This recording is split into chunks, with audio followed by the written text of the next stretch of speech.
Sa mga naghahanap po ng intelligent pump, ayan, meron tayong 0.5 HP. Ayan o, 370 watts to 20 volts. Kaya niya magpanik ng 20 meters max head. Ayan. Bagsak presyo tayo ng 2,500 na lang mga bossing ha. Yung mga naman damage po yung ilalim, yung may crack lang po yung paa niya, 2,000 pesos na lang. Comment kayo kung gusto nyo ng 2,000. Working unit naman po yun.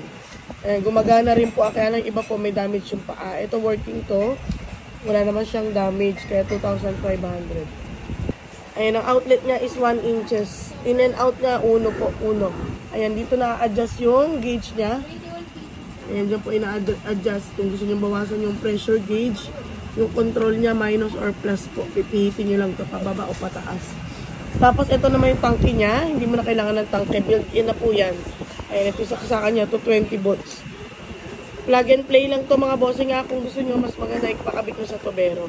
Para po walang singaw. Kailangan walang pressure na makukuha. Kailangan nakafix po siya sa tubo nyo. Para po maganda ang andar. Pulido po ang mahigop niya. Hindi po makahigop ng iba.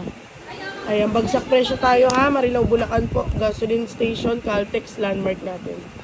Open tayo Monday to Saturday. Ayan, 9 AM to 6 PM. Salamat!